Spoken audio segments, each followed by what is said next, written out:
Madam बाहर तो बम पहले फटिया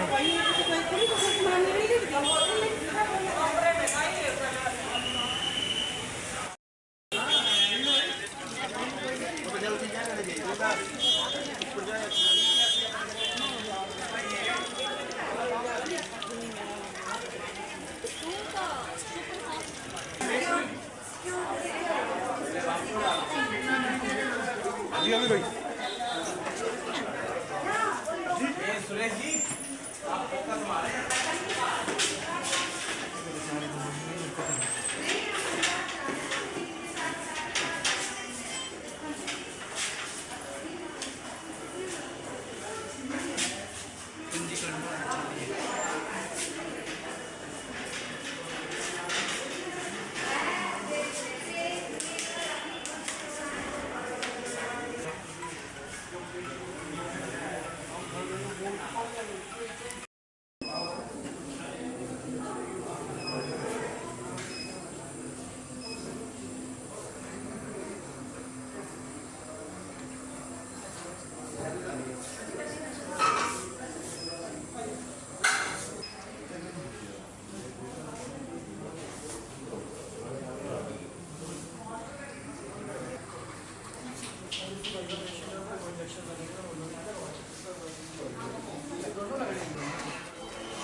ऊपर जाना चाहिए। हाँ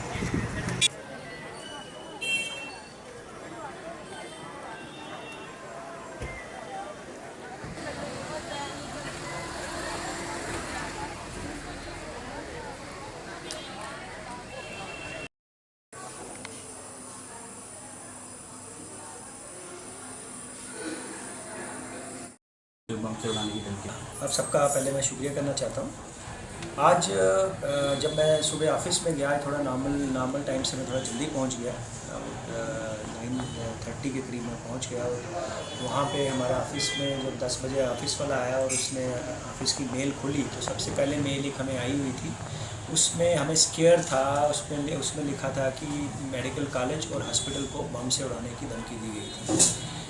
उसमें जो टाइम लिखा था 2:45 लिखा था मेडिकल कॉलेज का और हॉस्पिटल का, और उसके बाद उसी में लिखा था कि उसके बाद सीएम सेक्रेटरीट का उसके 45 मिनट्स बाद वहाँ से बम से उड़ाने की उसमें धमकी थी।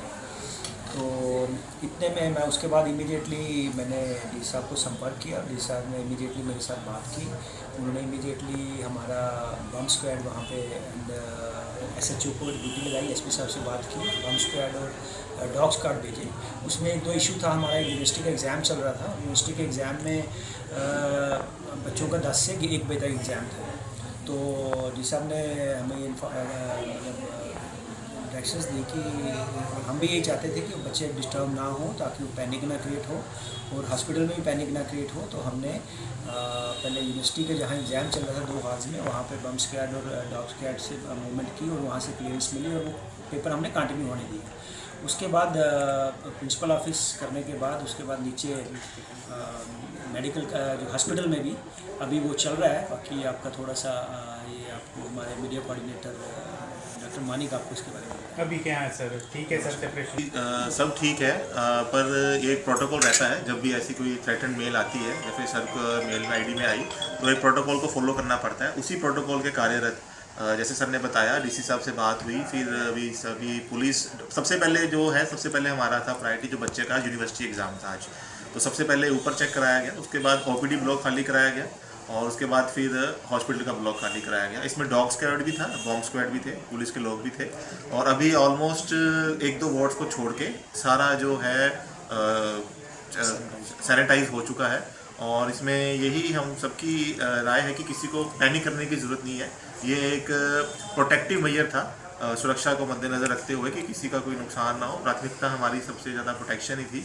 मेल पढ़ के हमें लग रहा था ये हॉक्स मेल है, फॉल्स मेल क्रिएट की गई है, पर इसी चक्कर को, प्रोटेक्शन को देखते हुए, लोगों की सुरक्षा को देखते हुए ये जो है आज कार्रवाई की गई है और थोड़ी देर में ये कार्रवाई ख़त्म हो जाएगी और जैसे ही हमें क्लियरेंस मिल जाएगी, जो हमारा हॉस्पिटल है, जो हमारा मेडिकल कॉलेज है, वो अपने तरीके से दोबारा करना, OPD, इमरजेंसीज, OT जो है उसी तरीके से शुरू हो जाएगी। सर सेंसिटिव मरीजों को कैसे संभालना है?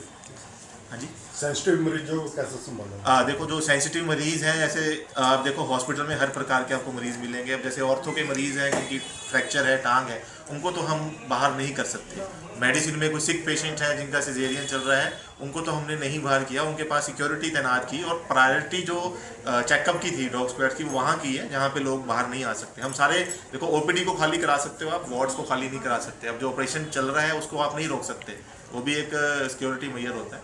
तो प्रायोरिटी उधर दी गई सैनिटाइजेशन की और उसके बाद बाकी चीज़ों को सैनिटाइज किया गया।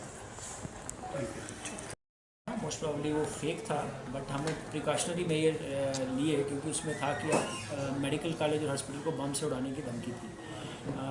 अभी SHO साहब से बात हुई है, उन्होंने सारा यहाँ पे बम स्क्वाड और डॉग स्क्वाड से चेक कर लिया है और उन्होंने क्लियरेंस दे दी है कि सारा ठीक है और किसी को घबराने की ज़रूरत नहीं है। सब सैनिटाइज हो चुका है और हम सारी प्रोसेस जो हॉस्पिटल के OTs, राउंड्स, OPDs वो सारा शुरू करने लगे हैं, हम क्लासेस भी शुरू करने लगे हैं। सो किसी को भी, जनता को मेरी तरफ से ये संदेश है कि किसी को भी घबराने की ज़रूरत नहीं है। ये जस्ट एक फेक था, मेल था जो कि ना कि सिर्फ हमारे कॉलेज में आया था, एक नेरचौक मेडिकल कॉलेज में भी आया है और वहाँ भी यही सर्च ऑपरेशन में प्रिवेंटिव मेजर चल रहे हैं।